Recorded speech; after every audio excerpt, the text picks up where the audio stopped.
মার্চের শেষ প্রান্তে এসে বাংলার আবহাওয়া যেন এক অদ্ভুত দোলাচলে। দিনের বেলায় তীব্র গরম আর রাত নামতেই কিছুটা স্বস্তি। এই দুইয়ের মাঝেই দাঁড়িয়ে 30শে মার্চ 2026-এর রাতের আবহাওয়া যেন এক পরিবর্তনের বার্তা দিচ্ছে। প্রশ্ন উঠছে, এ কি শুধুই গরমের ফাঁকে সামান্য আরাম, নাকি আসন্ন কালবৈশাখীর পূর্বাভাস? দিনভর তাপমাত্রা 34 থেকে 36 ডিগ্রি সেলসিয়াসের মধ্যে ঘোরাফেরা করার পর রাত নামতেই কিছুটা স্বস্তি মিলেছে। রাতের তাপমাত্রা তুলনামূলকভাবে নেমে এসেছে 25 থেকে 26 ডিগ্রির আশেপাশে। তবে এই স্বস্তি পুরোপুরি আরামদায়ক নয়, কারণ বাতাসে আর্দ্রতার পরিমাণ এখনো বেশ বেশি। ফলে অনেক এলাকায় গুমোট অনুভূতি থেকেই যাচ্ছে। কলকাতা সহ দক্ষিণবঙ্গের বিস্তীর্ণ অংশে রাতের আবহাওয়া কিছুটা সহনীয় হলেও পুরোপুরি স্বস্তিদায়ক নয়। কি লক্ষ্য করা যাচ্ছে? হালকা দক্ষিণ পশ্চিম হাওয়া বইছে, আর্দ্রতা 60 থেকে 70% মধ্যে, আকাশ আংশিক মেঘলা। এই মেঘ জমাট বাঁধার প্রবণতা কিন্তু গুরুত্বপূর্ণ ইঙ্গিত দিচ্ছে। বায়ুমণ্ডলে অস্থিরতা বাড়ছে। উত্তরবঙ্গের জেলাগুলিতে রাতের আবহাওয়া তুলনামূলকভাবে কিছুটা আরামদায়ক। বিশেষ করে পাহাড়ি এলাকায় তাপমাত্রা 18 থেকে 20 ডিগ্রির কাছাকাছি নেমে এসেছে। তবে কিছু জায়গায় হালকা কুয়াশা, মেঘ জমার প্রবণতা দেখা যাচ্ছে। মার্চের শেষ মানেই বাংলায় কালবৈশাখীর মরশুম শুরু হওয়ার সময়। এই মুহূর্তে যা পরিস্থিতি, দিনের গরম, রাতের আর্দ্রতা, মেঘ জমার প্রবণতা, সবকিছু মিলিয়ে কালবৈশাখীর অনুকূল পরিবেশ তৈরি হচ্ছে। বিশেষজ্ঞদের মতে আগামী কয়েকদিনের মধ্যে বজ্রবিদ্যুৎ সহ বৃষ্টি, ঝোড়ো হাওয়া দেখা যেতে পারে। এই পরিবর্তনের পিছনে রয়েছে বেশ কয়েকটি কারণ।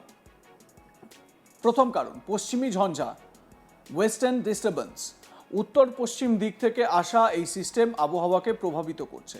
বঙ্গোপসাগরের আর্দ্রতা দক্ষিণ দিক থেকে জলীয় বাষ্প ঢুকছে, যা মেঘ তৈরি করছে। 3 নম্বর কারণ, তাপমাত্রার পার্থক্য। দিন ও রাতের তাপমাত্রার পার্থক্য বায়ুমণ্ডলকে অস্থির করে তুলছে। ইতিবাচক দিকটি হলো এই আবহাওয়া কৃষকদের জন্য মিশ্র বার্তা নিয়ে আসছে। হালকা বৃষ্টি হলে ফসলের উপকার। নেতিবাচক দিকটি হলো ঝড় বৃষ্টি হলে ক্ষতির আশঙ্কা।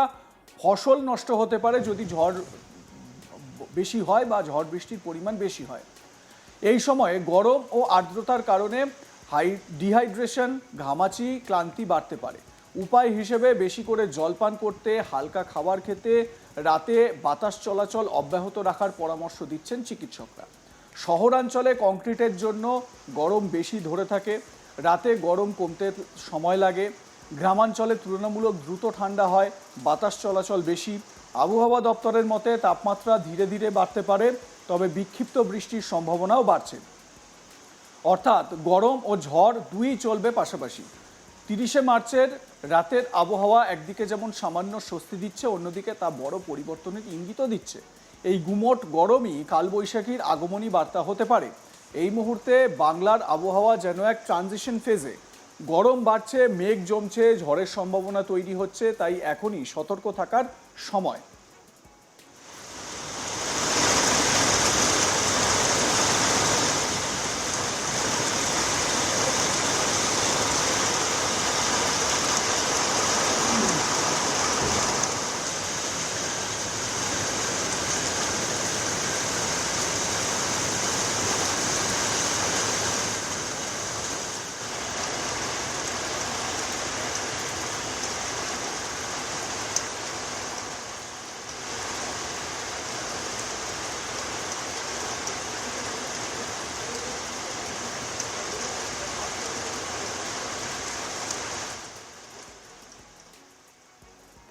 দিনভর তাপমাত্রা 34 থেকে 36 ডিগ্রি সেলসিয়াসের মধ্যে ঘোরাফেরা করার পর রাত নামতেই কিছুটা স্বস্তি মিলছে। রাতের তাপমাত্রা তুলনামূলকভাবে নেমে এসেছে 25 থেকে 26 ডিগ্রির আশেপাশে। তবে এই স্বস্তি পুরোপুরি আরামদায়ক নয়, কারণ বাতাসে আর্দ্রতার পরিমাণ এখনও বেশ বেশি। ফলে অনেক এলাকায় গুমোট অনুভূতি থেকেই যাচ্ছে। কলকাতা সহ দক্ষিণবঙ্গের বিস্তীর্ণ অংশে রাতের আবহাওয়া কিছুটা সহনীয় হলেও পুরোপুরি স্বস্তিদায়ক নয়। কি লক্ষ্য করা যাচ্ছে? হালকা দক্ষিণ পশ্চিম হাওয়া বইছে, আর্দ্রতা 60 থেকে 70% মধ্যে, আকাশ আংশিক মেঘলা। এই মেঘ জমাট বাঁধার প্রবণতা গুরুত্বপূর্ণ ইঙ্গিত দিচ্ছে। বায়ুমণ্ডলে অস্থিরতা বাড়ছে। উত্তরবঙ্গের জেলাগুলিতে রাতের আবহাওয়া তুলনামূলকভাবে কিছুটা আরামদায়ক। বিশেষ করে পাহাড়ি এলাকায় তাপমাত্রা 18 থেকে 20 ডিগ্রির কাছাকাছি নেমে এসেছে। তবে কিছু জায়গায় হালকা কুয়াশা, মেঘ জমার প্রবণতা দেখা যাচ্ছে। মার্চের শেষ মানেই বাংলায় কালবৈশাখীর মরশুম শুরু হওয়ার সময়। এই মুহূর্তে যা পরিস্থিতি, দিনের গরম, রাতের আর্দ্রতা, মেঘ জমার প্রবণতা, সবকিছু মিলিয়ে কালবৈশাখীর অনুকূল পরিবেশ তৈরি হচ্ছে। লাইক, কমেন্ট, শেয়ার করে আপনাদের মতামত জানান। দেখতে থাকুন আজ তাক বাংলা। সাবস্ক্রাইব করুন আমাদের ইউটিউব চ্যানেলটি।